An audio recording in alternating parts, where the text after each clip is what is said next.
Desde Sala Máster de Radio Universidad de Chile y a través del 102.5 FM y online en radio.uchile.cl, les damos la más cordial bienvenida a disfrutar en vivo y en directo desde este escenario de La República de las Letras en vivo.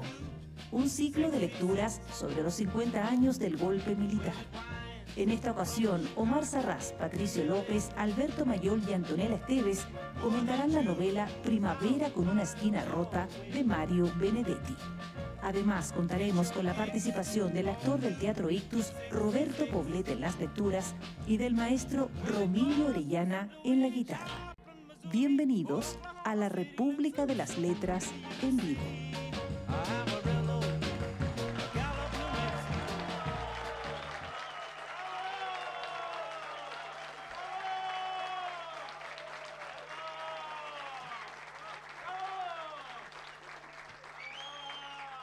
Lo esencial es adaptarse. Ya sé que a esta edad es difícil, casi imposible, y sin embargo, después de todo, mi exilio es mío. No todos tienen un exilio propio. A mí quisieron encajarme uno ajeno, vano intento. Lo convertí en mío. ¿Cómo fue? Eso no importa. No es un secreto ni una revelación. Yo diría que hay que empezar a apoderarse de las calles, de las esquinas, del cielo, de los cafés, del sol y, lo que es más importante, de la sombra. Cuando uno llega a percibir que una calle no le es extranjera, solo entonces la calle deja de mirarlo a uno como un extraño. Y así con todo. Al principio yo andaba con un bastón, como quizá corresponda a mis 67 años. Pero no era cosa de la edad, era una consecuencia del desaliento. Allá siempre había hecho el mismo camino para volver a casa. Y aquí echaba eso de menos. La gente no comprende ese tipo de nostalgia. Creen que la nostalgia solo tiene que ver con cielos y árboles y mujeres, a lo sumo con militancia política, la patria, en fin. Pero yo siempre tuve nostalgias más grises, más opacas. Por ejemplo, esa, el camino de vuelta a casa. Una tranquilidad, un sosiego, saber qué viene después de cada esquina, de cada farol, de cada kiosco. Aquí, en cambio, empecé a caminar y a sorprenderme. Y la sorpresa me fatigaba. Y por añadidura no llegaba a casa, sino a la habitación, cansado de sorprenderme, eso sí. Tal vez por eso recurrí al bastón, para aminorar tantas sorpresas. O quizá para que los compatriotas que iba encontrando me dijeran: pero don Rafael, usted allá no usaba bastón. Y yo pudiera contestarle: bueno, tampoco vos usabas guayabera. Sorpresa por sorpresa. Uno de esos asombros fue una tienda con máscaras de colores un poco abusivos, hipnotizantes. No podía habituarme a las máscaras, aunque siempre fueran las mismas. Pero junto con la recurrencia de las máscaras se repetía también mi deseo, o quizá mi expectativa de que las máscaras cambiaran. Y diariamente me asombraba encontrar siempre las mismas. Entonces el bastón me ayudaba. ¿Por qué? ¿Para qué? Bueno, para apoyarme cuando me asaltaba esa molesta decepción de todas las tardes. Quiero decir, cuando comprobaba que las máscaras no habían cambiado. Y debo reconocer que mi expectativa no era tan absurda, porque la máscara no es un rostro, es un artificio, ¿no? Un rostro cambia solo por accidente, quiero decir, en su estructura, no en su expresión, que eso sí es variable. En cambio, una máscara puede cambiar por miles de motivos, digamos, por ensayo, por experimentación, por ajuste, por mejoría, por deterioro, por sustitución. Solo a los 3 meses comprendí que no podía esperar nada de las máscaras. No iban a cambiar esas empecinadas, esas tosudas. Y empecé a fijarme en los rostros. Al fin de cuentas, fue un buen cambio. Los rostros no se repetían. Venían hacia mí y dejé el bastón. Ya no tenía que apoyarme para soportar el estupor. Quizá cada rostro no cambiará con los días, sino con los años. Pero los que venían a mí, con excepción de una mendiga huesuda y tímida, eran siempre nuevos. y con ellos venían todas las clases sociales, en autos impresionantes, en autitos modestos, en autobuses, en sillas de ruedas o simplemente caminando. Ya no eché de menos el camino montevideano y consabido de vuelta a casa. En la nueva ciudad había nuevos derroteros. Derrotero viene de derrota, ya lo sé. Nuestra derrota no será total, pero es derrota. Ya lo había comprendido, pero lo confirmé plenamente cuando di la primera clase. El alumno se puso de pie y pidió permiso para preguntar. Y preguntó: maestro, ¿por qué razón su país, una asentada democracia liberal, pasó tan rápidamente a ser una dictadura militar? Le pedí que no me llamara maestro, no era nuestra costumbre, pero se lo pedí solamente para organizar la respuesta. Le dije lo consabido, que el proceso empezó mucho antes, no en la calma, sino en el subsuelo de la calma, y fui anotando en el pizarrón los varios rubros, los periodos, las caracterizaciones, los corolarios. El muchacho asintió, y yo leí en sus ojos comprensivos toda la dimensión de mi derrota, de mi derrotero. Y desde entonces regreso cada tarde por una ruta distinta. Por otra parte, ahora ya no vuelvo a una habitación, tampoco es una casa, es simplemente un apartamento, o sea, un simulacro de casa, una habitación con agregados, pero la nueva ciudad me gusta. ¿Por qué no? Su gente, menos mal, tiene defectos y es muy entretenido especializarme en ellos. Las virtudes, por supuesto, también las poseen. Generalmente aburren. Los defectos, no. La cursilería, por ejemplo, es una zona prodigiosa en la que nunca acabo de especializarme. Mi bastón, por ejemplo, sin ir más lejos, era un amago de cursilería y sin embargo tuve que abandonarlo. Cuando me siento cursi, me desprecio un poquito y eso es malísimo, porque nunca es bueno despreciarse, a menos que existan fundadas razones, que no es mi caso. Don Rafael, Derrota y Derroteros.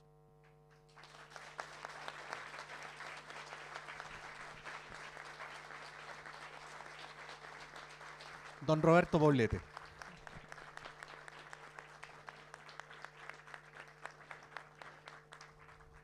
Buenas tardes, bienvenidas, bienvenidos a esta República de las Letras. Es la segunda vez que hacemos en estos 14 años un programa en vivo.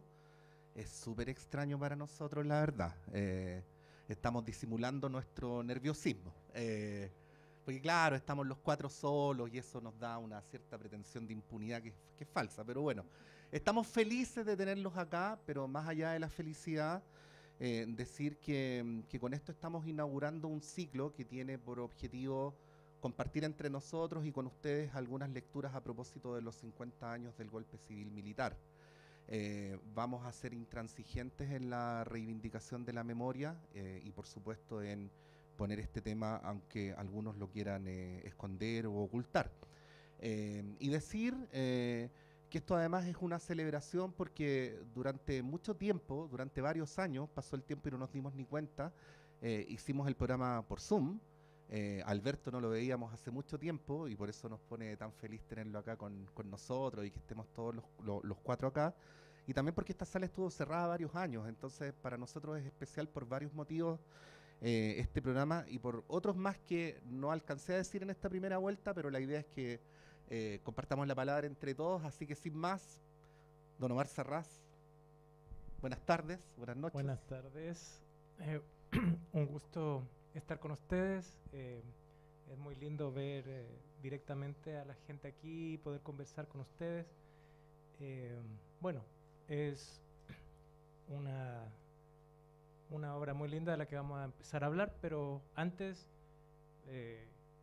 simplemente digo que estoy muy feliz de estar aquí con ustedes y que intervenga Antonella. Antonella Esteves, buenas noches. Buenas noches, así que eran ustedes. Ajá. Eran más de 10. Y eran más de 10. ¡Qué miedo! Gracias. No, mentira, porque hay un par que están extramuros, ¿no? Sí. No saben el nervio que tengo. A mí en general las cosas no me ponen nerviosas, pero yo hago radio y nadie me dijo que firmara para esto. Sí. Así que me siento estafada. No, mentira, estoy muy feliz. Es de verdad muy, muy emocionante tenerles aquí, poder mirarles a los ojos. Porque este es un gesto, la República de las Letras es un gesto de amistad. Fue una excusa para juntarme con este parcito. Y al que sumamos luego nuestro queridísimo Omar. Y si ustedes están acá es porque la amistad se multiplica. Y las posibilidades de encontrarnos a través de los libros nos dan esperanza, fíjense, en estos tiempos hostiles. Así que, y bueno, y Benedetti es nuestro autor, fue nuestro primer libro que leímos, La Tregua, en ese mayo del 2010. 10. ¡Ay, caramba! Y bueno, y este libro también lo hicimos en pandemia, de hecho nosotros tres. Pueden encontrar ahí el programa en YouTube y seguramente vamos a repetir un par de ideas que son fundamentales del libro y seguramente van a aparecer otras que tienen que ver con el contexto actual. Así que bienvenidos y bienvenidas. Compañero Sí. Alberto Mayol. Sí, la verdad es que ustedes se acuerdan que partimos en mayo, pero nos conocimos en marzo. O sea, llevábamos 2 meses de conocimiento, así que fue una aventura intrépida para lo que cabe a gente que está mediando su relación a través de libros, por supuesto. Pero sí, para nosotros es un gran honor poder estar acá en la sala con ustedes, con este libro en particular que además tiene la virtud de ser el único libro que deliberadamente hemos repetido. Digo que deliberadamente porque hemos repetido libros sin darnos cuenta. Porque son tantos los libros que decimos, pero ¿cómo? No. Entonces, esperamos no haber dicho cosas distintas de un mismo libro, pero Probablemente. es posible, porque uno cambia también. Sí. Y quiero decir simplemente que, contarles una breve anécdota respecto a este libro. Yo me acuerdo sin saber nada del libro, cuando lo compré, ¿no? Había leído La Tregua, la había leído en la adolescencia, no sé cuánto tiempo fue después, pero fue poco, pero con la distancia poco puede ser mucho. Eso pasa, uno dice, no, eso debe haber sido 2 años después, y no, fue 5, pero no, una cosa así. Y lo encuentro y me produjo una alucinación sin saber de qué se trataba, nada, el título, que de una perfección, si uno quiere representar la idea de un momento fracturado, ¿no? de una situación dolorosa, de una tragedia en modo menor, además, en la cual tú no puedes ostentar la épica de la destrucción total. Primavera con una esquina rota es un título formidable. Entonces a mí me sorprendió mucho, por lo que procedí rápidamente a tomar en consideración la hipótesis de gastar el dinero en eso, digamos, y luego a ejecutarlo sin mediar un análisis más profundo. Y cuando lo leí, consideré que realmente la posibilidad de entender una normalidad, como son las dictaduras, sobre todo las dictaduras autoritarias, que son distintas a las totalitarias, ¿no? que de alguna manera hay una especie de disimulo cotidiano, que es evidente que es un disimulo en todo caso, se nota, pero que al mismo tiempo, si uno quiere no notarlo, puede no notarlo, como fue un deporte muy practicado, ¿ya?, en nuestro país. Y me parece que bueno, la selección que hizo Roberto es particularmente extraordinaria, porque está la tesis completa de esta comprensión que Benedetti se arma con la profesionalidad que lo caracteriza, con la fortaleza, con la sutileza, con las emociones que logra albergar, pero también con esta búsqueda, ¿no?, de qué palabra va a ser lo mejor para decirnos, para hablarnos de esto, ¿no?, de este destino aciago. Y esa construcción de un escritor que decía él que escribía 30 o 40 páginas diarias para ver qué salía de bueno, digamos, Bueno, ese trabajo se nota ahí cuando uno encuentra que encontró una palabra con la cual armarlo. Hacer una descripción muy breve de la novela, para quienes no la hayan leído y para quienes la leyeron también para recordarlo. Esta es una novela que la escribió Mario Benedetti en su exilio en España. Él tuvo una primera parte de su exilio en Cuba. Esta es la parte española de su exilio. Fue escrito, según lo que dice la última línea del libro, entre octubre del 80 y octubre del 81, y el libro se imprimió y llegó a librerías el año 82, ¿ya? Para que nos situemos, el golpe militar en Uruguay fue en 1973, igual que en Chile, por lo tanto, para quienes tengan recuerdo del año 82, del año 83, del año 84, es perfectamente válido el paralelo, y es por eso también que este programa es un homenaje al montaje que hizo el Teatro Ictus de esta obra. Por eso está Roberto acá. Es un homenaje al elenco del año 84, 85 y al elenco de este año 2023, y que cuenta la historia de un preso político que está en las cárceles de la dictadura en Uruguay, mientras el resto de los personajes están en el exilio. ¿Quiénes son los personajes? El papá, Rafael, la esposa, el mejor amigo y la hija. Y hay otro personaje adicional que es una suerte narrador en tercera persona, que es el mismo Mario Benedetti. De alguna manera, todos los personajes son Benedetti, ¿no? Es probable, por lo menos fue lo que me pasó a mí, que sentí que estaba más Benedetti en el viejo Rafael y en la niña. Benedetti tiene una forma de mirar las cosas que es muy fresca, que es muy lúdica, y me dio la impresión que esa niña era Mario Benedetti en estado puro, ¿no? Lo otro que tiene la novela, y luego ahí, compañeros, le damos, es que no es una novela con la típica estructura, sino que es una suma de monólogos, ¿ya? Y por lo tanto, en cada capítulo habla en primera persona un personaje, excepto Graciela, y eso hace que, de alguna manera, uno empatice muy directamente con los personajes, ¿no? En una circunstancia tan complicada como la es la del exilio, con todas las complejidades adicionales que narra la novela. Bueno, la novela tiene esto tan propio de Benedetti, de lo irreparable, pero a la vez cotidiano, ¿no? Las tragedias de la vida diaria. Y como decías tú, Pato, es muy interesante esa división de los capítulos, porque da la impresión de que al estar cada capítulo con un personaje distinto, da esa impresión de soledad y separación y de exilio. O sea, yo creo que la estructura también está elegida como para mostrar distancias, ¿no? O sea, Santiago es intramuros, ¿no? Normalmente hay un subtítulo y debajo algo más específico entre paréntesis. Santiago, que es el preso político que está en Uruguay, intramuros. Luego Graciela y Beatriz, que son la mujer y la hija, son heridos y contusos o algo así. Y don Rafael, y todos van hablando y están en esta situación paralela, como que comparten un tiempo, pero es difícil que tengan una comunicación, como que están exiliados, aun cuando son familia de los más cercanos. Y eso es tan así que queda perfecto Benedetti hablando de su historia e integrándola a las otras historias, aunque no tenga parte en lo concreto de esa historia, de los que comparten los demás. Benedetti se puede integrar. Entonces a mí me daba la impresión de que el exilio está en la estructura de cómo está armada la novela, en esa soledad y en ese extrañamiento de unos con otros.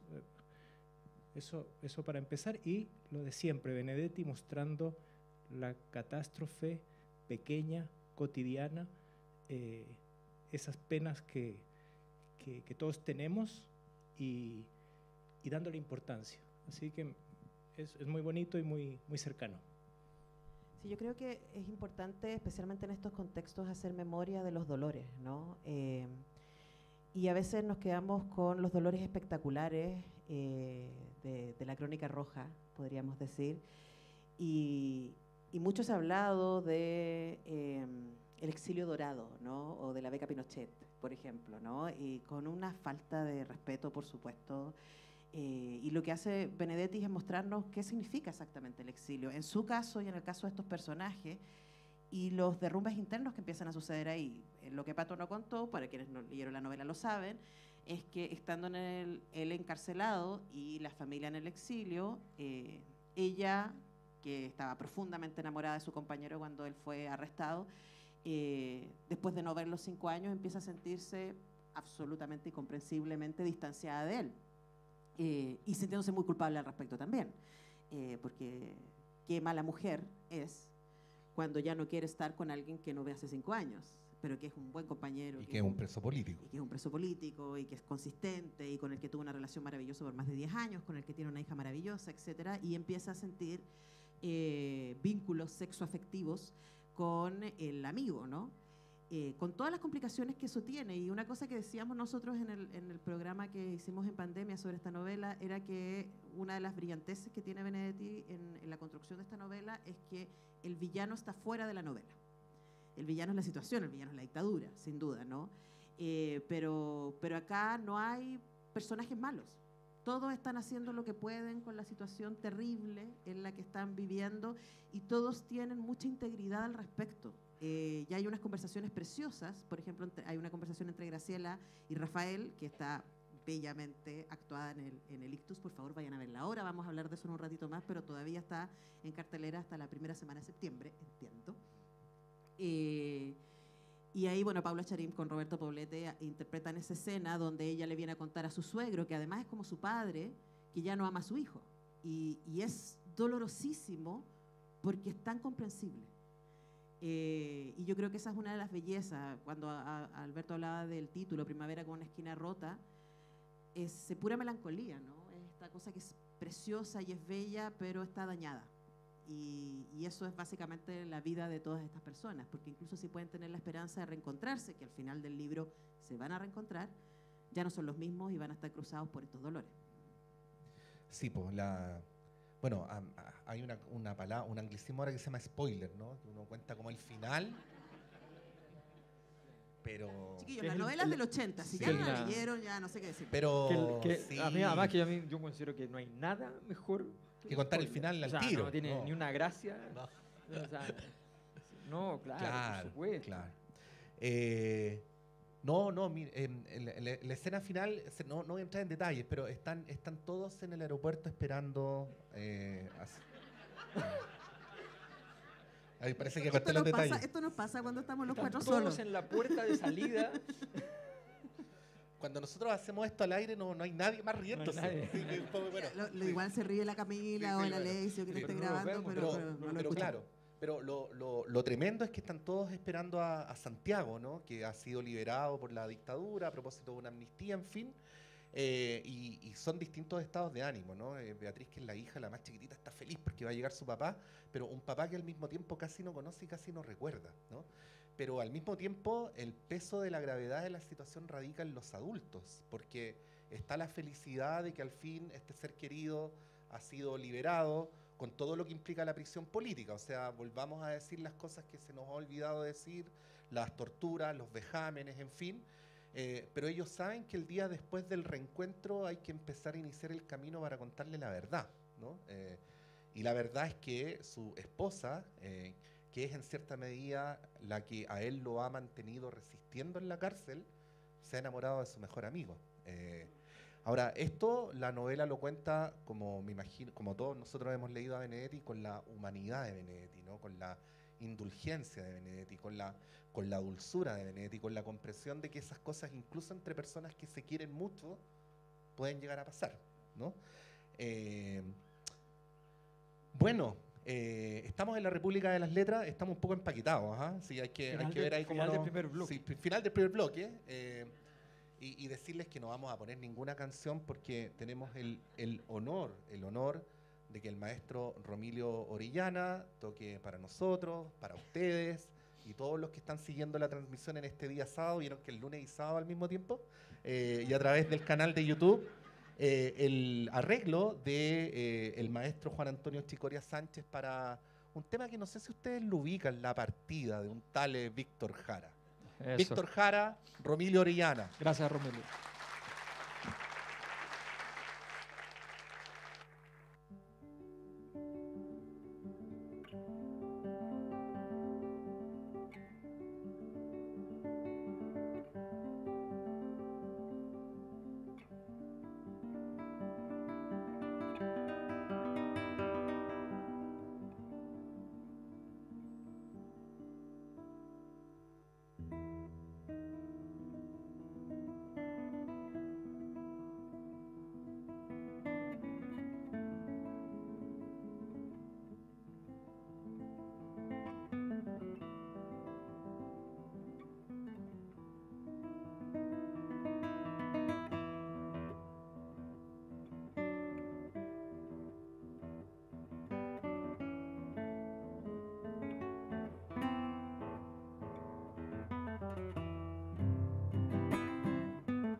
Santiago se ha quejado a Graciela de que hace tiempo que no le escribo. Y es cierto. Pero, ¿qué decirle? ¿Que lo que le ocurre es una consecuencia de su actitud? Eso ya lo sabe. ¿Que me siento un poco culpable de no haber hablado suficientemente con él cuando todavía era tiempo de hablar y no de tragarse las palabras, para convencerlo de que no siguiera en ese camino? Eso quizá no lo sepa a ciencia cierta, pero quizá se lo imagine.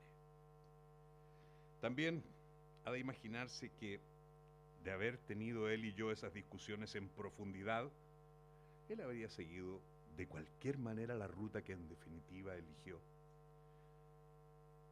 ¿Qué le digo? Que cada vez que me despierto en la noche, no puedo evitar la aprehensión, la sensación o la mala intuición, qué sé yo, de que acaso a esa misma hora lo estén torturando o se esté recuperando de una sesión de tortura o preparando para las próximas o maldiciendo a alguien. Tal vez no tenga ganas de imaginar una cosa así. Demasiado tendrá con su propio suplicio, su propio aislamiento, su propia angustia. Cuando uno soporta sufrimientos propios no tiene necesidad de adjudicarse dolores ajenos. Pero yo a veces imagino que a Santiago le están aplicando la picana en los testículos. Y en ese mismo instante siento un dolor real, no imaginario, en mis testículos. O sí, pienso que le están aplicando el submarino. Literalmente me ahogo yo también. ¿Por qué? Es una historia vieja. O mejor dicho, una vieja señal. El sobreviviente de un genocidio experimenta una rara culpa de estar vivo. ¿Y acaso quien, por alguna razón válida, no tenga en cuenta las razones indignas, consigue escapar a la tortura? Experimente cierta culpa por no ser torturado. O sea, que no tengo muchos temas. Ciertos tópicos no pueden lógicamente mencionarse en una carta a un preso que por añadidura está en la cárcel por subversivo. En cuanto a otros asuntos, soy yo el que no quiere mencionarlos. El temario que queda después de esas 2 rebajas es más bien estúpido. ¿Aceptaría Santiago que le escribiera estupideces? Habría un asunto sobre el que en otras circunstancias podría escribirle o mejor hablarle, pero jamás en estas. Me refiero al estado de ánimo de Graciela. Graciela no está bien. La noto cada vez más desanimada, más gris. Ella que siempre fue tan linda, tan simpática, tan aguda. Y lo peor es que creo advertir que su desaliento viene de que se está alejando, digo, de Santiago. ¿Motivos? ¿Cómo saberlo? Ello lo admira, de eso estoy seguro. No tiene para él reproches políticos, ya que virtualmente está o estuvo en lo mismo. ¿Será que la mujer, para mantener incólume su amor, precisa más que la existencia, la presencia física del hombre? ¿Será que Ulises se está volviendo hogareño y en cambio Penélope ya no se conforma con tejer y destejer? ¿Quién sabe?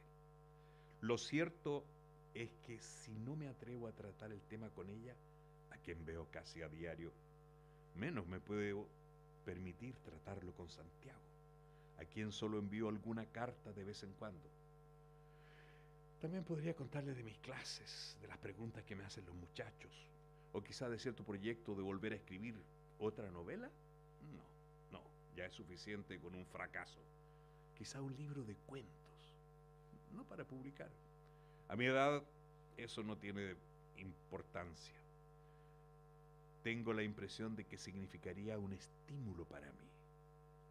Hace 15 años que no escribo nada, al menos nada literario, y durante 15 años no tuve ganas de hacerlo. Ahora sí.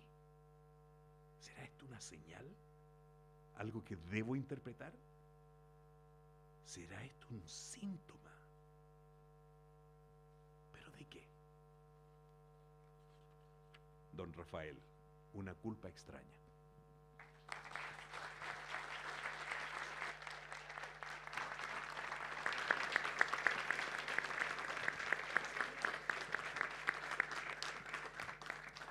Sí. Bueno, Benedetti tiene esa gracia, ¿no? Que es tan sutil y tan agudo, es chistoso, pero es trágico, todo está bastante junto, es muy prolijo, pero no se ve nada enrevesado. Cuando uno mezcla muchas cosas en un escrito, se producen choques en el texto, ¿no? Entonces, y salir del choque es difícil, muy complicado para los escritores. Uno trastabilla en la escritura y Benedetti no choca nunca, ¿no? Entonces, esa demostración es muy fuerte. Pero también pasa que cuando uno escucha la lectura de Roberto, y uno ha visto la obra, y uno piensa en el 82, ¿ya? Y uno... el pasado tiene ciertos colores para uno, ¿no? A todos supongo que nos pasa. Y el 82 tiene colores muy particulares. Efectivamente, muy paralelo a la situación uruguaya, la situación de Chile. Pero además hay una gran crisis económica, muchísima pobreza. Se salió el río. ¿Ya? Se salió el río.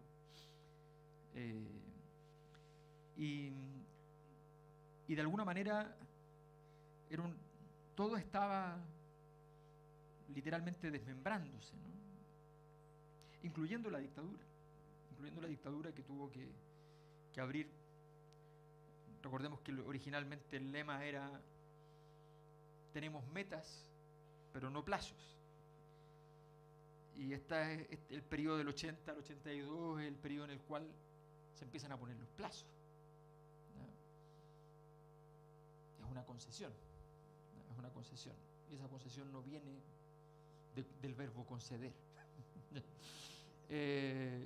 Entonces ahí se produce es un clima muy particular, que es un año muy marcado. Entonces, cuando uno ve esta obra, ve este paralelo que tan magníficamente produce la obra de Lictus en su origen, y que tan magníficamente se reproduce ahora con la situación de total paralelismo que se va a producir en la misma escenificación de la obra en los años 80, eso ya es una situación que nos trasunta, que nos cruza, que significa demasiadas cosas, y que por eso creo yo que de alguna manera esta obra y este caso debiera ser una obra muy emblemática para hacer este proceso el más importante de cuando uno va en el fondo como país a sumirse en su psicoanálisis, digamos, este proceso de entendernos, ¿no? De entendernos qué nos pasó, de qué tamaño es el trauma, cómo es el trauma, cómo se vive con él, cómo se supera, si es que se puede. En fin, no se decreta eso, ¿no? Es un proceso. Cuando uno dice, no, esto hay que superarlo, pero así como sin elaboración alguna, bueno, eso es imposible. Claro, pero para superar el trauma, y todos los que hemos hecho terapia sabemos, hay que mirar el trauma. Y yo creo que una cosa que hace Benedetti en este libro, que es muy bella, es como detenernos en el trauma y ver todas sus consecuencias posibles, ¿no? Estaba pensando que una de las cosas más horrorosas que ha pasado este año es gente exigiéndole a otra gente que supere su dolor. O sea, eso está mal por tantas razones, ¿no? Y una de las razones que a mí se me ocurren es que como país no nos hemos hecho cargo del dolor desde la empatía. Y yo creo que una de las cosas hermosas que tiene este libro es que nos construye personajes que son tremendamente humanos, tremendamente complejos, tremendamente imperfectos y profundamente dulces. Entonces, cuando yo puedo ver a un otro, puedo respetar su dolor. Y yo creo que nuestros conflictos actuales con la memoria tienen que ver con que el otro ha desaparecido. El otro se transformó en un antagonista, en un adversario, pero no en un sujeto, persona, que tiene todo el derecho a tener pena 50 años después o 40, y que puede seguir haciéndose preguntas, e incluso quienes no hemos sido tocados de manera directa por el exilio o por la desaparición o por la violencia o por la tortura, vivimos con esos fantasmas todo el tiempo, y mientras no seamos capaces de mirarlos a los ojos y reconocer que tenemos ese fantasma, y un poco en mi experiencia, eso me lo ha otorgado la cultura. Ver documentales, ver obras de teatro, leer libros, me ha permitido encontrarme con esos fantasmas ajenos que también me acompañan a mí, porque vivo en este país. Y creo que ese es uno de los... ya que no tenemos una verdad oficial, ya que el Estado no se ha hecho cargo desde la política y desde el discurso, como se ha pasado en otros países, me parece que es tan tremendo lo que hace la cultura, ¿no? A propósito de lo que decía Alberto de Ictus, a propósito de lo que hace Benedetti, a propósito de los siguientes libros que vamos a estar leyendo, algunos de ellos también que van a estar en teatro. Creo que es importante hacer resistencia desde la empatía. Creo que nos toca, ¿no? Sí. Bueno, a nosotros nos toca, yo creo que a todos nos toca hacer como diálogo intergeneracional, y conversar con muchas personas que no tienen recuerdos del golpe porque eran muy chiquititos o porque no habían nacido, o que no tienen recuerdos de la dictadura porque eran muy chiquititos y no habían nacido. Y agréguenle a esto toda la transformación tecnológica que a quienes en el horizonte de nuestra vida nos ha tocado vivirlo, se nos llega a olvidar. Pero yo recuerdo una vez que mi hijo me preguntó, que estaba por aquí, Cristóbal, me preguntó en qué me entretenía yo cuando no había internet, ¿no? Y es una gran pregunta, ¿no? Pero ¿por qué la menciono? Porque El gran misterio es que no nos entreteníamos. ¿no? Nos aburríamos mucho, claro. Sabíamos aburrirnos. Sí. O sea, éramos unos poetas, un palo de escoba era un caballo. Sí, pues, es una habilidad, imagínense, sí, ¿no? una habilidad. Por ejemplo, el exilio, ¿no? Esta idea de anular humana y políticamente a un ser humano mandándolo a vivir a otra parte, ¿no? Yo quiero ser muy respetuoso con esto, voy a hacer un chiste simplemente como para que nos figuremos el cambio tecnológico, ¿no? Yo me imagino, no sé, a Gladys Marín en la RDA diciendo, bueno, hagamos un live por Instagram y hablemos contra la dictadura, y se conectan cientos de miles de personas, y en realidad el objetivo político del exilio en un tiempo como hoy sería mucho más difícil de lograr, ¿no? Entonces hay que volver a explicar en qué consistía la anulación del exilio cuando, digo, son obviedades para nosotros, ¿verdad? Pero para la gente más joven, cuando no había telefonía celular. O sea, en los años 70 muy poquitos hogares en Chile tenían siquiera teléfono de red fija. Cuando imposible. el costo era imposible, cuando el mecanismo de comunicación por excelencia era Correos de Chile, con toda la incertidumbre que implicaba que la carta se podía llegar a demorar un mes en llegar, y una persona se podía demorar una determinada cantidad de tiempo en contestar, y yo me imagino esa angustia de la semana 7-8 cuando debería teóricamente llegar la carta de vuelta, y la carta no llegaba, y era martes y no llegaba, y era jueves y no llegaba, y no había WhatsApp, no había televisión por cable, y así sucesivamente, ¿no? Ese padecimiento. Y una vez le escuché decir a Jorge Bulón de Inti Illimani que a él como exiliado casi como que le daba pudor hablar de sus dolores como exiliado en comparación con el dolor de la tortura, con el dolor de la ejecución política, de la desaparición, de las ollas comunes, del hambre, bueno, de todo lo que les tocó pasar a quienes se quedaron acá. Por eso es solo una esquina rota. Y por eso es una esquina rota, pero ese es un tremendo dolor que hay que volver a ver, también, ¿no? Y ahí es donde radica también la maravilla de Benedetti, de volver a darle humanidad a esas cosas. Y creo que es importante volver a nombrarla. No demos por sentado que la gente que nació después cacha. No sé, yo le contaba aquí a mis amigos que en mi curso de periodismo en la Chile, en la primera clase siempre me toca, o hago, no es que me toque, lo hago, ¿no? Mostrar como transmisiones radiales históricas, ¿no? Obviamente la transmisión radial histórica más importante de la historia de Chile es el último discurso del presidente Allende, ¿no? Yo, para que la clase no sea tan dramática, pongo también la Copa América y pongo otras cosas, porque también son transmisiones radiales históricas. Pero cuando les preguntaba este año 2023 qué era para ellos el bombardeo a la moneda, lo que más repitieron es: profe, es como una película, ¿no? Y eso de es como una película implica al mismo tiempo una cosa imposible de creer y una distancia, ¿no? Y entonces hay que volver a situar, de decir, mira, ese edificio que tú conoces en el centro, efectivamente lo bombardearon, ¿no? O sea, yo sé que ustedes lo saben, pero no se lo figuran, por eso se les ocurre que es la idea de que es una película, ¿no?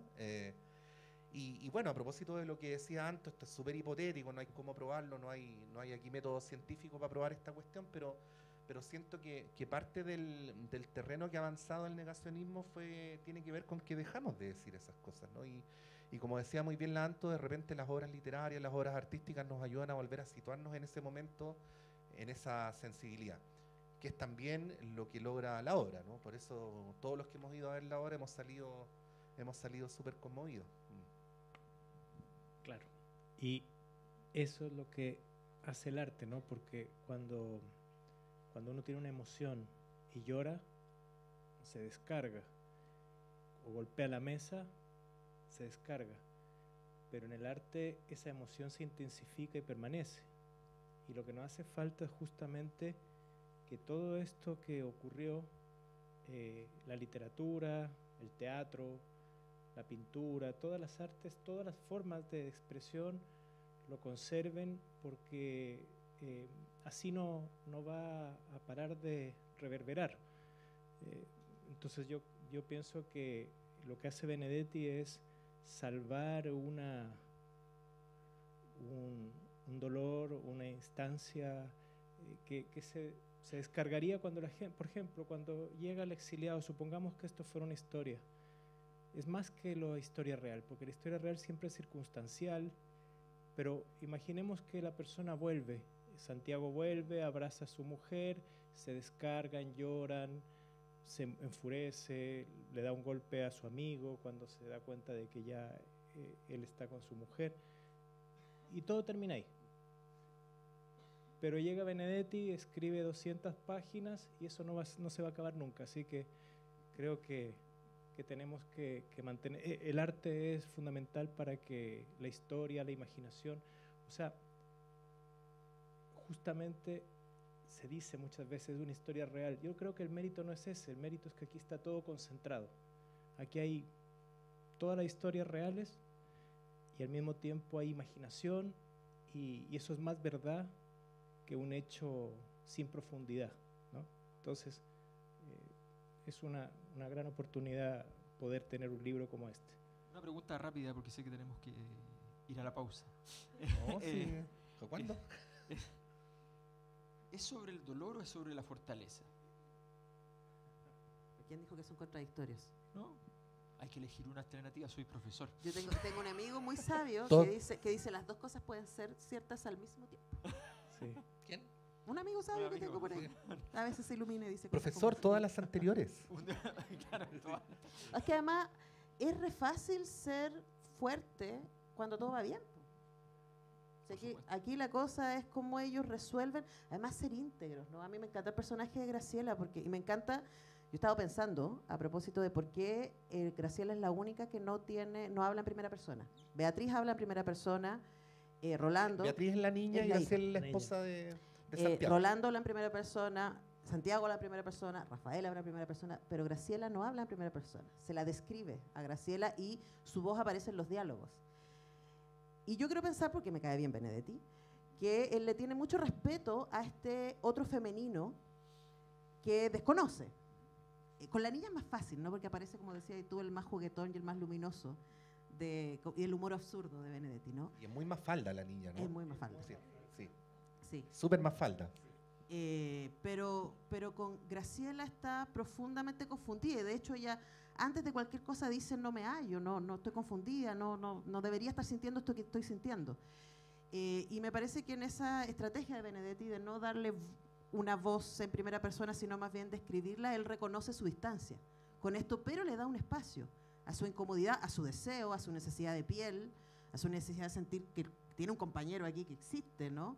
Y a toda la culpa que rodea aquello. Me parece que ese ejercicio además es muy bonito de darle lugar a eso que debería parecer tan secundario en términos de la lucha política que se está dando. Sí, es que yo creo que si ella hubiese sido un personaje descrito por ella misma, era muy difícil encontrar la indulgencia de lo que formalmente es una deslealtad.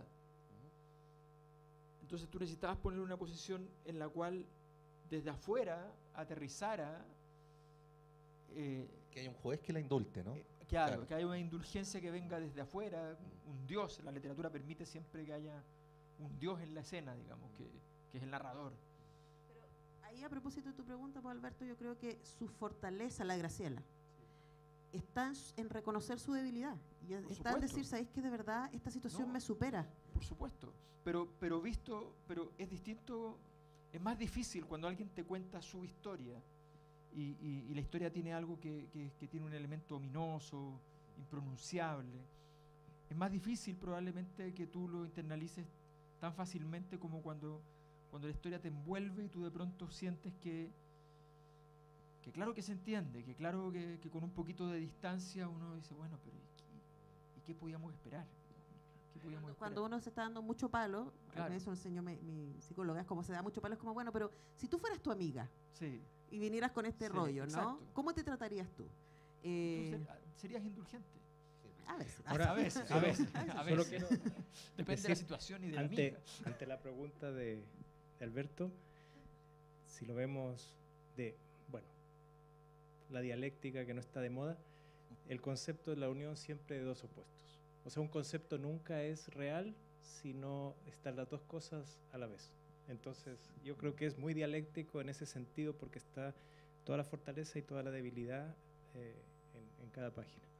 Sí, antes de ir al intermedio, y luego vamos a sumar esta mesa a Roberto y a Romilio, no sé si ustedes se acuerdan porque yo enganché con Benedetti cuando estaba en la última parte del colegio, luego en la universidad, la primera adultez, cuando Benedetti estaba vivo, ¿no? Recordemos que murió el año 2009, que Benedetti era súper leído, ¿no? O sea, ¿se acuerdan que todo el mundo leía a Benedetti? Y eso yo lo encuentro maravilloso porque... Aparecía en las películas. Aparecía en las películas, El lado oscuro del corazón, cuando aparece recitando No te salves en alemán en el prostíbulo. Una maravilla, ¿no? Pedazo de poema ese, ¿no? Y disfrazado como de marino, ¿no? Sí. Como de marino. ¿Se acuerdan de eso? Sí. Pedazo de poema, te caché, Alberto Mayor, que más de una vez lo usaste. Sí. Aquí. No, yo soy muy discreto en No solo eso. Pero yo te digo que Pato, sí, no, no. Pato. Pato andaba con la colección de poemas así. Sí. Si te quiero es porque sos. Pero es que es a propósito de eso mismo, que era justo lo que quería decir. Benedetti se pone en un lugar que yo creo que es único en la literatura de esa generación y en la literatura sudamericana, que es que logra al mismo tiempo hacer literatura de gran nivel, pero muy popular, ¿no? Sí. O sea, para poder leer un poema de Benedetti no era necesario tener el mismo conocimiento que para poder entender el Altazor de Vicente Huidobro, ¿no? Sí. Pero yo digo, a propósito del verso que acabo de mencionar, que si uno dice, si te quiero es porque sos mi amor, mi cómplice y todo, y en la calle codo a codo somos mucho más que dos, ¿qué le vas a agregar a eso? ¿No? ¿Qué más le vas a pedir a eso? Me rindo. Y La Tregua no tiene la misma extensión ni el mismo grado de complejidad que Rayuela, ni que 100 años de soledad, esta novela tampoco. Pero son novelas de un altísimo valor literario y son novelas que... Y están estructuradas y tienen forma. Y son novelas que podíamos leer sin ser necesariamente expertos en literatura, ¿no? Y yo creo... y creo que por eso también Benedetti en su época era muy querido por la gente. Yo lo lamento que ahora no se lea tanto a Mario Benedetti, pero bueno, parte de uno de los objetivos inconfesos de este programa es que se vendan algunos libros más de Benedetti. Sí. Por supuesto, ya saben dónde, ¿ah? Sí. Por supuesto. Pero eso es el tercer bloque. No, tan popular es Benedetti que el 2019 Merced Colastarria decía, ya córtala con Benedetti. ¿Se acuerdan usted uno de los rayados? Sí, pues, Sí. Uno de porque los rayados. Piñera citó a Benedetti. Ah, ¿de veras? Fue Ahí por está. eso. Piñera citó a Porque Benedetti en una Piñera cadena Lo, nacional. for, lo forcluí. en una de las, después del estallido, cita a Benedetti. Había una viñeta donde aparecía Benedetti, obviamente ya había muerto, pero aparecía Benedetti agarrándose la cabeza diciendo, ¿qué hice para que este señor me citara? ¿Ah? Sí. Sí. Pero bueno, en fin. Queremos presentar nuevamente con ustedes al maestro Romilio Arillana, quien ni más ni menos les va a tocar El invierno porteño de Astor Piazzolla.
Santiago me escribió y está bien. He aprendido a leer sus entrelíneas y por ellas sé que sigue estando cuerdo. Mi temor ha sido ese, no que delate o se afloje, eso no. Creo que conozco a mi hijo. Mi temor ha sido que se deslice desde la cordura hacia quién sabe qué. Ya lo dijo una vez el director del penal, no sé si el último o el penúltimo. No nos atrevimos a liquidarlos a todos cuando tuvimos la oportunidad y en el futuro tendremos que soltarlos. Debemos aprovechar el tiempo que nos queda para volverlos locos. Por lo menos fue franco, ¿verdad? Franco y abyecto. Pero de algún modo esa impúdica confidencia dio la clave. Es en ellos, los sabuesos, donde hay algo demencial. Son ellos los que aprovecharon el tiempo para enloquecerse. Pero no son locos lindos, son locos disformes, esperpénticos, locos por vocación y libre elección, que es la forma más innoble de locura. Fueron becados a Fort Gulick para recibirse de dementes.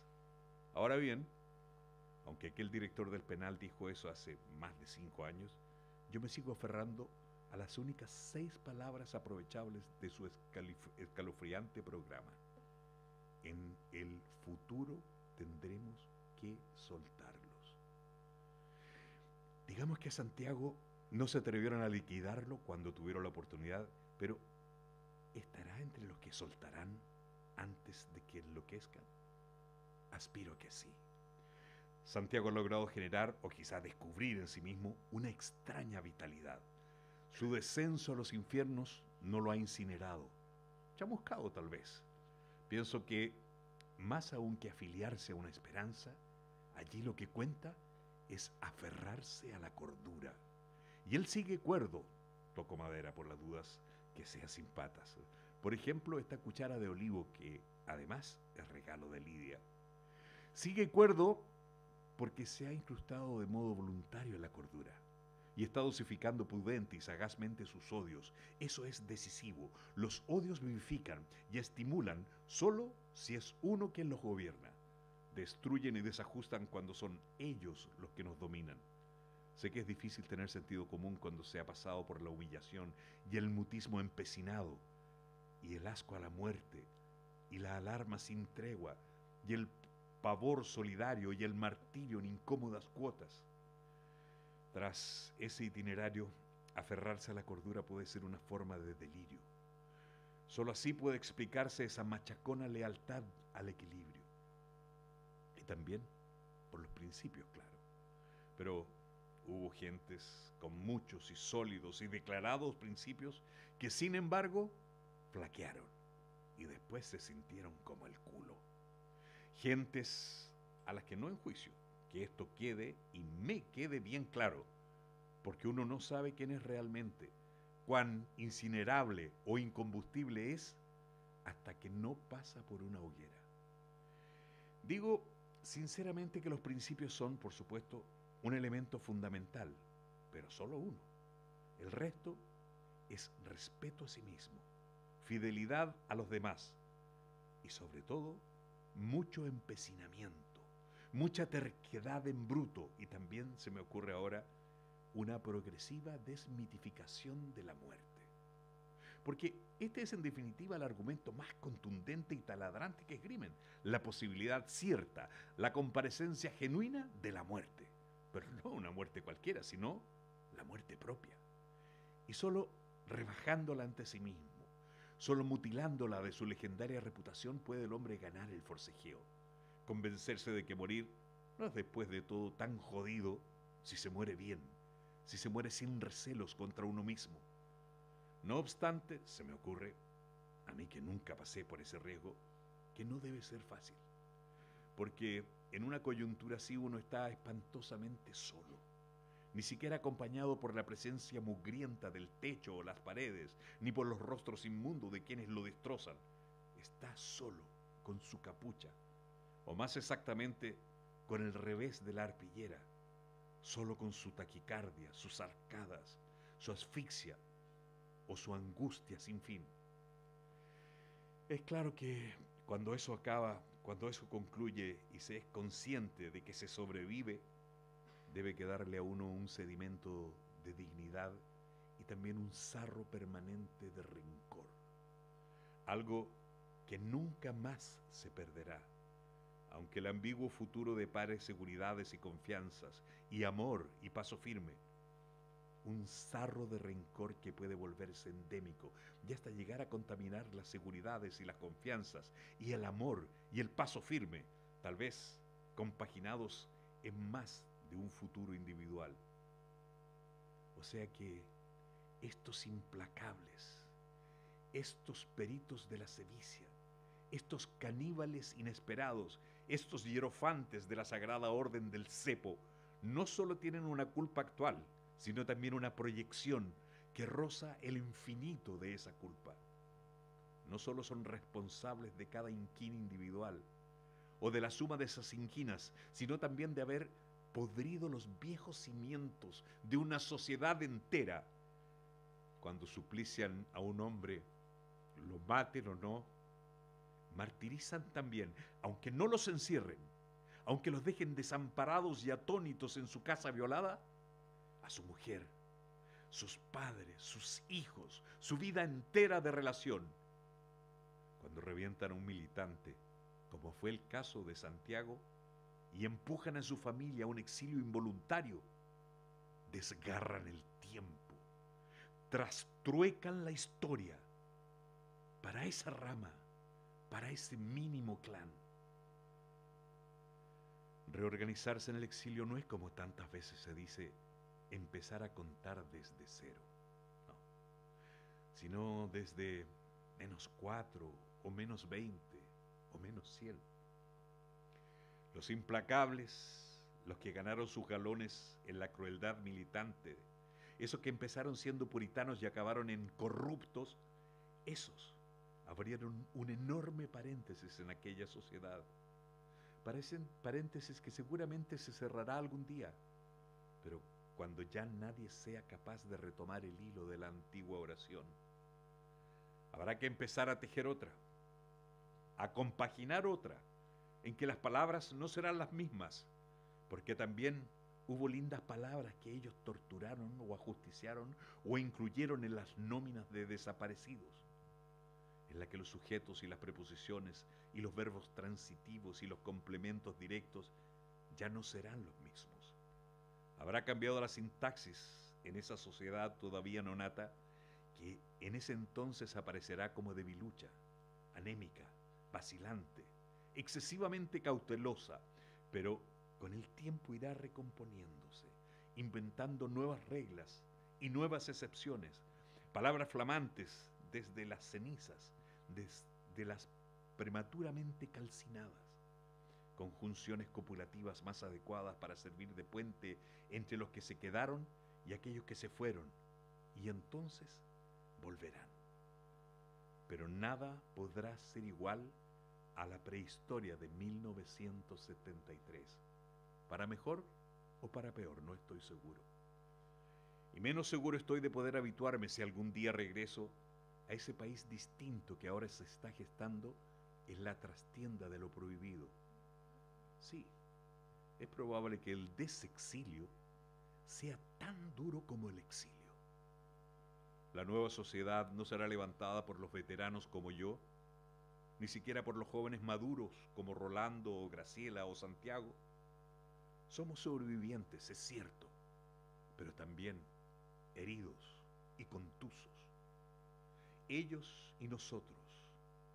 ¿Será levantada entonces por los hoy niños como mi nieta?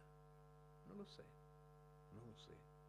Quizá los oficiantes, los hacedores de esa patria pendular y peculiar, sean los que hoy son niños, pero siguen en el país. No los muchachitos y muchachitas que traerán en la retina nieves de Oslo, o atardeceres del Mediterráneo, o pirámides de Teotihuacán, o motonetas de la Vía Apia, o cielos negros del invierno sueco. Tampoco los muchachitos y muchachitas que traigan en la memoria a los niños mendigos de la Alameda, o a los drogadictos del Cartier Latin, o la borrachera consumista de Caracas, o el tejerazo de Madrid, o las algaradas neonazis del milagro alemán, a lo sumo puede que ayuden, que comuniquen lo aprendido, que pregunten por lo desaprendido, que intenten adaptarse y bregar. Pero quienes forjarán el nuevo y peculiar país del inmediato futuro, esa patria que todavía es un enigma, serán los púberes de hoy, los que estuvieron y están allí, los que desde una óptica infantil, pero nada amnésica, vieron buena parte de las durísimas refriegas y vieron como otros adolescentes, los del 69 y del 70, eran acribillados como enemigos, y cómo se llevaron a sus padres y tíos, a veces a sus madres y hasta a sus abuelas y abuelos, y solo mucho más tarde volvían a verlos, pero tras las rejas, o desde lejos, o también desde una proximidad hecha de incomunicación y lejanía, y vieron llorar, y lloraron ellos mismos, junto a ataúdes que estaba prohibido abrir, y vieron cómo después vino el silencio atronador en las esquinas, y las tijeras en el cabello y en el diálogo. Eso sí, mucho rock y jukeboxes y tragamonedas para que olvidaran lo inolvidable. No sé cómo ni cuándo, pero esos botijas de hoy serán la vanguardia de una patria realista. Y nosotros, los veteranos, nosotros los carrozas, como dicen los gaitas, bueno, los que para entonces todavía estemos lúcidos, nosotros los carrozas que todavía rodemos, nosotros les ayudaremos a recordar lo que vieron y también lo que no vieron. Locos, lindos y feos, don Rafael.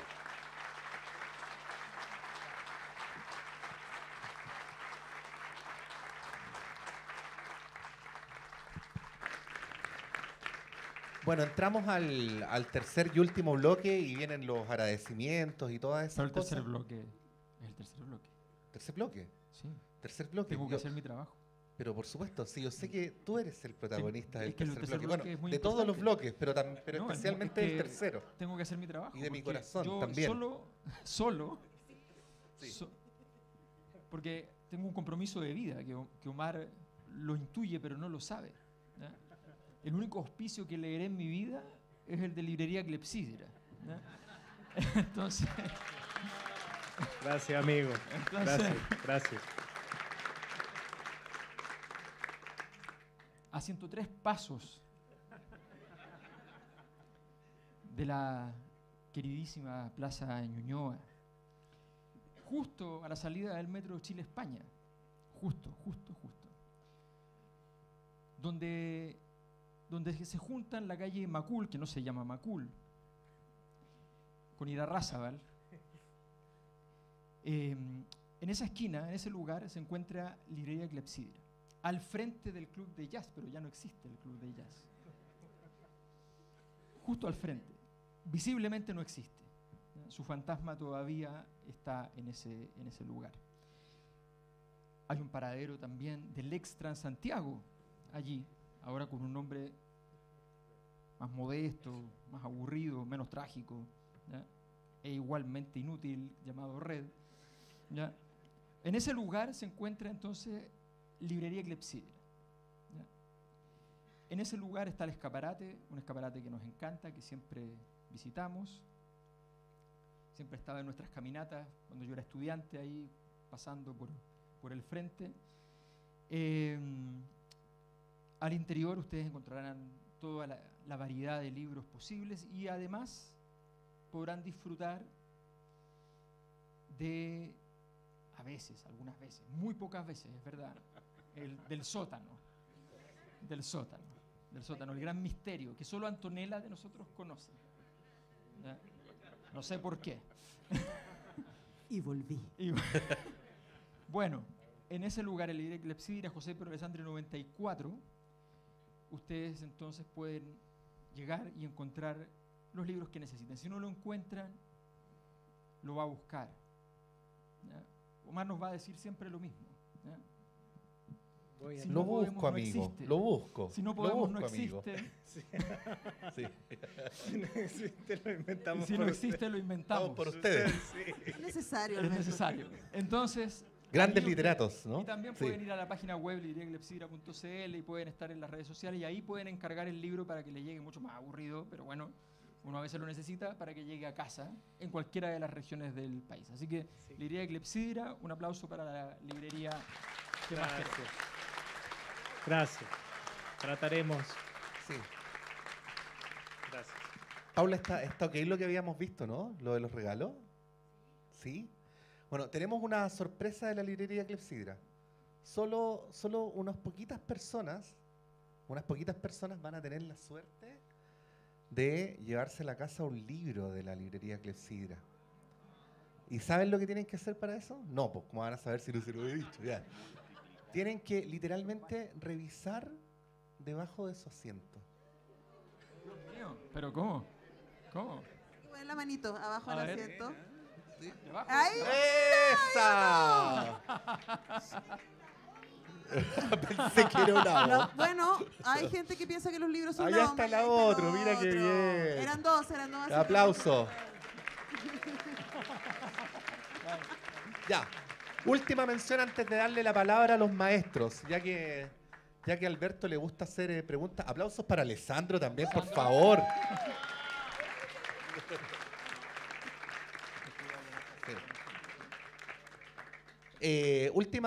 Última mención antes de darle saludo a los maestros. Ya que a Alberto le gusta hacer preguntas, yo voy a hacer una pregunta a Omar, a la Antonella y a Alberto, pero tenemos que contestar a coro. ¿Ya?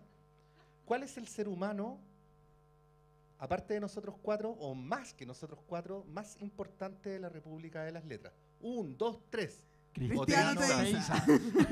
Sin duda. Alberto, Cristiano Teiza. cuenta quién es Cristiano Teiza, por favor. Cristiano Teiza, cuando partimos la República, era una de las personas de las 3 personas que escribían el blog. ¿Se acuerdan Sí. del blog? 3, 4 personas. Entonces, de pronto escribía, qué sé yo. Y un día nos ocurrió, había pasado bastante tiempo. Bueno, en un momento yo estuve en Chillán, estaba en un teatro así, termino el evento y se empieza a retirar toda la gente. Y de pronto en medio del teatro queda solo una persona. Mark Chapman. Mark Y, Chapman. y le digo, sí, y me dice, soy Cristiano Teiza. Y yo, no lo puedo creer, pero ay, qué sé yo. Y ahí conozco a Cristian, que estaba estudiando medicina por entonces, ya ahora es médico. Pero luego tuvimos otro evento muy importante, que en la radio se nos quemó un computador que albergaba todos los archivos de todos los programas que teníamos, que no eran todos. No, ya se nos Ya se habían perdido en el algunos. Ya se habían perdido algunos. Y nos escribe Cristiano Teiza cuando contamos este momento infame en la radio y nos dice, yo tengo todos. Y además tengo un Excel. Por eso ustedes han escuchado muchas veces escuchar el programa que cuando nosotros no sabemos, porque tenemos muy mala memoria, o sea, entre los cuatro no hacemos uno en términos de memoria, preguntamos a Oteiza y Oteiza es nuestro historiador. Exacto. Es la memoria de la República de las Letras, así que un aplauso para Cristiano Oteiza. Y les puede decir Ponte de pie, cuántas veces. Cristian. Sí. Y les puede decir cuántas veces hemos escuchado cada canción, cuántas veces hemos repetido Pueblo Blanco. Todas esas cosas las sabe Cristian Oteiza. Bueno, estamos muy orgullosos de estar con todos ustedes, pero con Romilio y con Roberto también. Romilio, ¿qué es para ti la literatura de Benedetti? O di lo que quieras, en realidad. Nosotros estamos felices de que Aquí, esté Robin, acá. cuéntanos. Sí, la verdad, Se escucha, sí. bueno, la verdad que puedo hablar de estos momentos compartidos acá, después de haber procesado todo lo que se ha vivido, ¿no? Como adulto, con profesor, qué sé yo, músico, todo lo que encontrarme al día de hoy, digamos, con la dictadura procesada, pero que es muy distinto ahora a la emoción que se conecta con estas historias, con Benedetti, con mi comienzo con la música también. Soy un hijo pleno de la dictadura, o sea, nací en 70, así que bueno, son muchos los recuerdos que se viven ahora en este momento así, con la emoción. porque es muy distinto cuando uno lo racionaliza y ves tu proyecto de vida y ves todo y todo que ha cambiado. Pero es muy importante, creo yo, estos momentos para conectarse justamente con lo primigenio. Así que, bueno, agradecido por la invitación. Nosotros Era que honradísimos. no. Nosotros. Gracias. Roberto. Bueno, quiero partir agradeciendo esta invitación. Me siento de verdad sumamente honrado de estar en esta mesa de gente a quien he tenido la suerte de escuchar muchas veces. Soy un admirador de este elenco y encuentro que es una feliz coincidencia que ustedes hayan decidido iniciar este bloque, este nuevo ciclo con Mario Benedetti y particularmente con este libro que es Primavera con una esquina rota. Digo, es una feliz coincidencia, a lo mejor la palabra feliz sobra, porque nosotros hicimos, con el Ictus, ¿no? Cuando hablo de nosotros hablo del grupo Ictus al cual pertenezco ya desde los años 78, 79.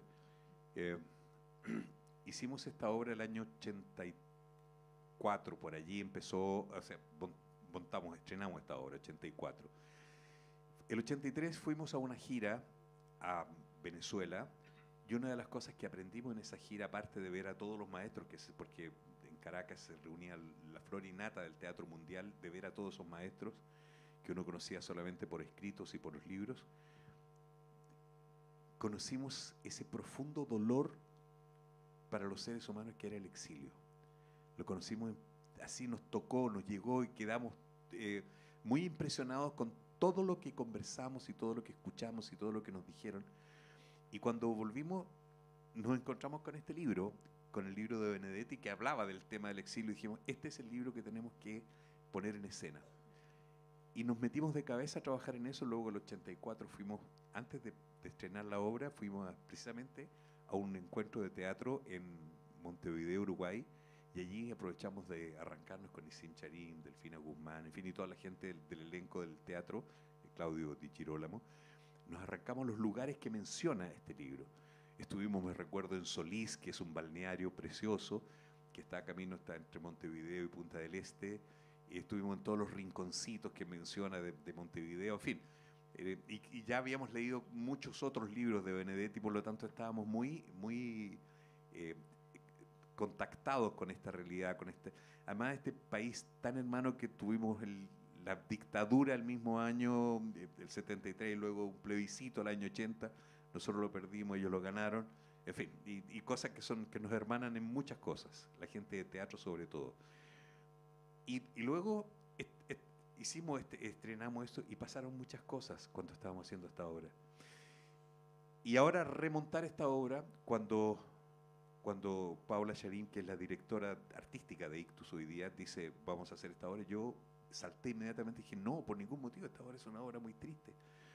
Entonces, por suerte no me hicieron caso y se hizo la obra, la tomó un director, que es Jesús Urqueta, un director joven, que le hizo una impronta muy particular en su montaje, tomando el mismo material que ya habíamos adaptado. Trabajó en la dramaturgia con Emilia Noguera, hizo una reducción de personajes, ahora somos 6 actores, 3 mujeres, 3 hombres, y estos personajes volvieron con un nuevo brío, y además todas las obras del Ictus de ese tiempo tienen intermedio. Comentábamos antes de empezar el programa que era muy importante el intermedio, porque es difícil explicar esto, pero no existían los partidos políticos. Y los partidos políticos, aunque hoy día tengan todo el desprestigio que ustedes quieran, son absolutamente fundamentales e indispensables para cualquier sociedad que quiera ser sana, que quiera ser democrática. Entonces, una de las cosas que hacía el Ictus en ese tiempo era dar este espacio de militancia donde la gente iba a encontrarse con gente, con otras personas, compartían opiniones, y siempre en nuestras obras les daba la posibilidad de pensar, porque todas las obras de Ictus era reescribir la historia de Chile, pero desde el escenario, en forma poética y política. Tuvimos ese tiempo, ese intermedio de 15 minutos, y el director, Jesús Urqueta, para este montaje, del 2023, dijo, yo quiero tomar ese tiempo de los 15 minutos para contar un cuento de lo que les pasó a ustedes cuando estaban haciendo la obra. Y lo cuenta, así, sin ningún pudor, 2 personas leen este acontecimiento. No vamos a hacer spoiler, como diría el maestro Patricio, pero tiene que ver nos pasaron muchas cosas, eran tiempos de mucha inestabilidad, por decirlo de forma delicada, y de mucho terror y mucho miedo. Una de las cosas que pasó fue que el hijo de don Roberto Parada, actor, que era el actor que hacía el personaje de don Rafael en ese tiempo, ahora me tocó hacerlo a mí, don Roberto Parada, su hijo, José Manuel Parada, es raptado del colegio cuando fue a dejar a su hijo, allá, a sus hijos, y se lo llevan. Después se supo, o casi inmediatamente se supo, que era un comando de carabineros de Chile, que supuestamente estaba encargado de cuidarnos. En ese tiempo no tenían esa misión. Y desapareció. Voy a hacer el cuento muy breve, aunque suene salvaje. Los torturaron y luego los degollaron. La noticia de ese degüello llegó en el intermedio de la obra. Y todos dijimos, bueno, aquí ya no hay nada más que hacer. Y don Roberto, con una fuerza interior, con una pachorra interior, con una energía que nos deslumbró a todos, dijo, no, esto es lo que ellos quieren, que nosotros no seamos capaces de hacer lo que tenemos que hacer. Y lo que teníamos que hacer los actores, hacer teatro. Y seguimos con la obra, que tenía que ver con este texto maravilloso de Benedetti. Y hicimos ese segundo acto, y recuerdo que la solidaridad de todos los actores, de toda la gente. El teatro, la comedia es un teatro chico, que a verse 349 cabrán 180 personas, cuando mucho. Había 700 personas cuando terminó la función.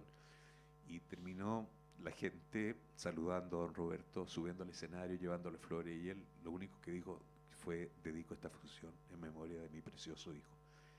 Y desde entonces ese gesto, esa valentía, esa manera de mirar el arte, de mirar la ética, de mirar la profesión, ha sido un ejemplo no solo para nosotros, sino en todo el mundo se habla de esto. Y me parece que el director hizo muy bien en poner este hecho allí, porque no tenemos que olvidar esas cosas. Como dice don Rafael en esto que acabo de leer, dice, nosotros le ayudaremos a recordar lo que vieron y también lo que no vieron. Y para eso hacemos teatro.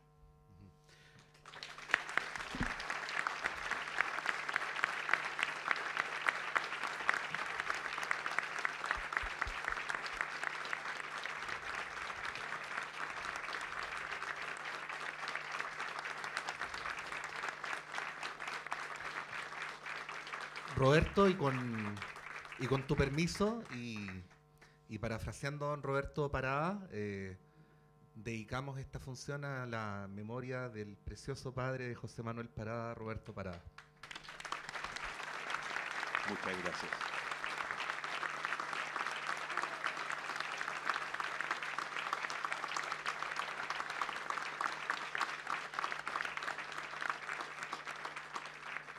Queremos despedirnos de la transmisión radial, luego nos podemos quedar conversando con Romilio.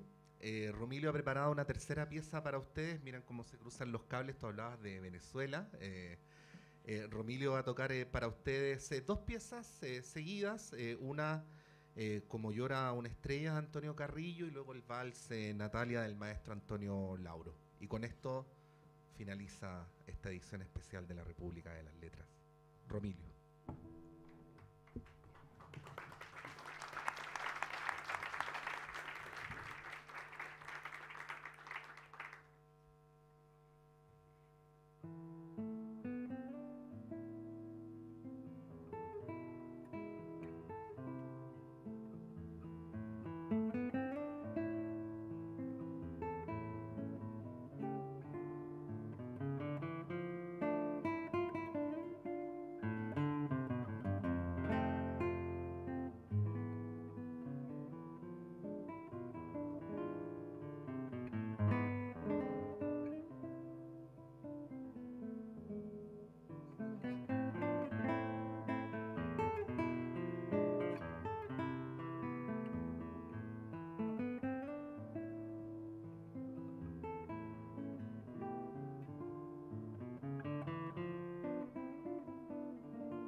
Radio Universidad de Chile, a través del 102.5 FM y radio.uchile.cl, hemos presentado en directo desde Sala Máster a La República de las Letras en vivo.